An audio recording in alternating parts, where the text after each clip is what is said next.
আগের দিন যে তোমাদের সাথে কেকের ভিডিওটা শেয়ার করেছিলাম সেটা দেখছি তোমরা অনেক পছন্দ করেছো। সেটার কিন্তু রেসিপি ভিডিও দেওয়া হয়নি, কারণ সেটা প্রথমবার ট্রাই করা হয়েছিল নিজের মতো করে জিনিস বা ইনগ্রিডিয়েন্টস নিয়ে। ঠিক আছে, বাপ্পা নিজের মতো করে বানিয়েছিল, কেমন হবে না হবে সেটা তো বুঝতে পারা যায়নি।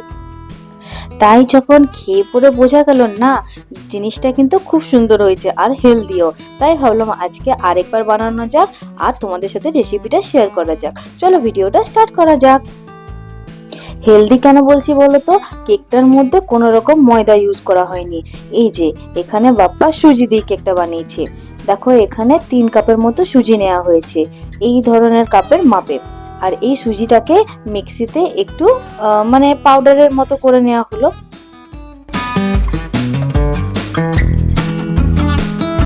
দেখতেই পাচ্ছ এই যে সুজিটাকে মিক্সির মধ্যে শুকনো একবার ঘুরিয়ে নিয়ে এবার পাত্রের মধ্যে রাখা হলো। পুরো মিহি না হলেও চলবে। এরপর দেখো এখানে একই পরিমাণে ওই 3 কাপ মাপের আটা দেয়া হচ্ছে।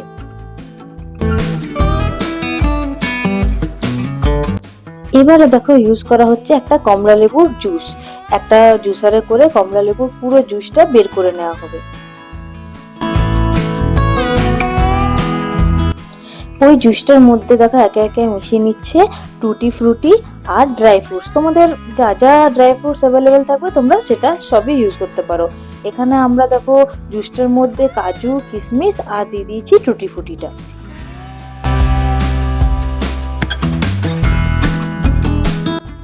এবার এটাকে ভালো করে মিশিয়ে নিয়ে আলাদা রেখে দিতে হবে। এবারে গুঁড়ো আমুল দুধটা 3 চামচ, বড় চামচের 3 চামচ গুঁড়ো আমুল দুধ নেওয়া হচ্ছে। ওই যে বললাম এটার মধ্যে ময়দাও ব্যবহার করা হয়নি, চিনিও না, তাই মিষ্টির জন্য এটার মধ্যে বাতাসা ইউজ করা হচ্ছে, তাও আবার গুড়ের বাতাসা। গুড়ের বাতাসাটাকে শুকনো কড়াইয়ের মধ্যে নিয়ে নেওয়া হয়েছে। এরপর এতে 2 কাপের মতো জল দেওয়া হবে। এটা এবার গলে যাওয়ার পর্যন্ত অপেক্ষা করতে হবে।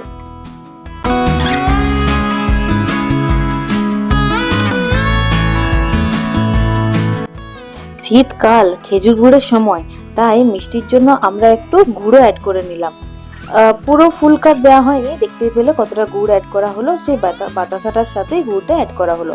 এরপর একে একে বেকিং পাউডার, বেকিং সোডা, বড় চামচের 1 চামচ পুরো বেকিং পাউডার দেওয়া হবে।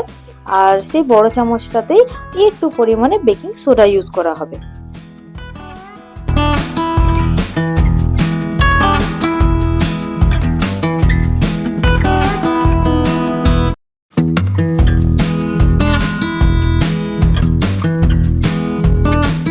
এবার এই শুকনো সমস্ত উপকরণগুলোকে ভালো করে মিশিয়ে নিতে হবে।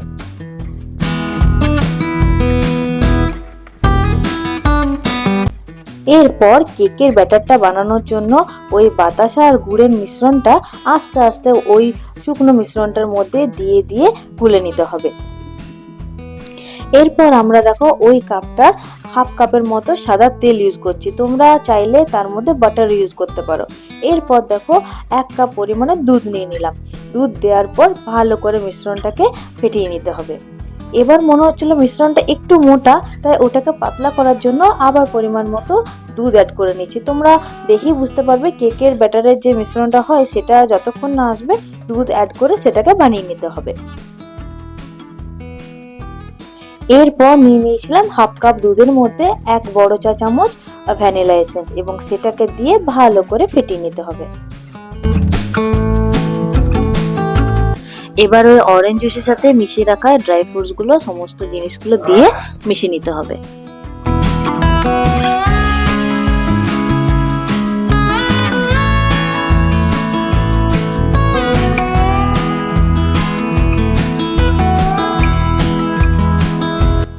কেকের ব্যাটার পুরো রেডি।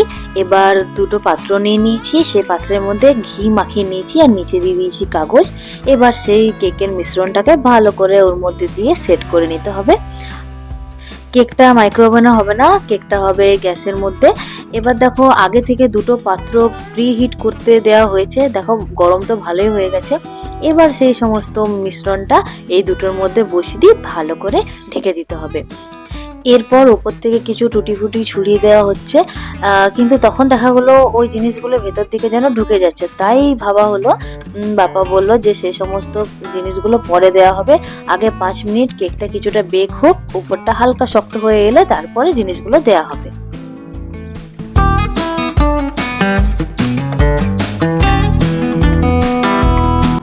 কুকারের মধ্যে যেটা বসানো হলো সেটার মধ্যে শুধু সিটিটা খুলে দিলেই হবে। ব্যাস, এবার 1.5 ঘন্টার জন্য লো ফ্লেমে দেয়া হলো। আর 5 মিনিট পর যেটা বললাম, 5 মিনিট পর হালকা খুলে তার উপরে কিছুটা ড্রাই ফ্রুটস আর কাজু কিশমিশ সাজিয়ে দিচ্ছে বাপ্পা। দেখতেই পাচ্ছ কি সুন্দর লাগছে। আমরা এরকম কেকই বাজার থেকে কিনে নিয়ে আসি, মনে হচ্ছে না বাড়িতে বানানো হচ্ছে, না মনে হচ্ছে কিনেই নেওয়া আসা হয়েছে। বেশ সুন্দর লাগছে। দেখো কেকটা এখনো তৈরি হয়নি, তাও এত সুন্দর লাগছে। আমার তো আর আমি আর থাকতে পারছি না যে কখন তৈরি হবে সেটা দেখার জন্য। চলো 1.5 ঘন্টা পর দেখা হচ্ছে।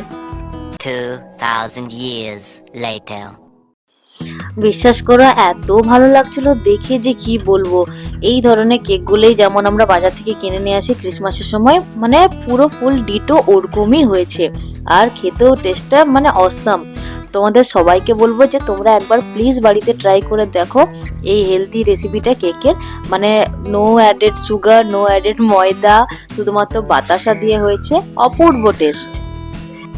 আরেকটা জিনিস, কেকটা এতটাই সফট হয়েছিল যে কি বলবো, অপূর্ব সুন্দর খেতে, টেস্ট আর যেমন সফটনেস সবকিছু। তোমরা বাড়িতে একবার প্লিজ ট্রাই করো, দেখবে তোমাদের সকলের খুবই ভালো লাগবে।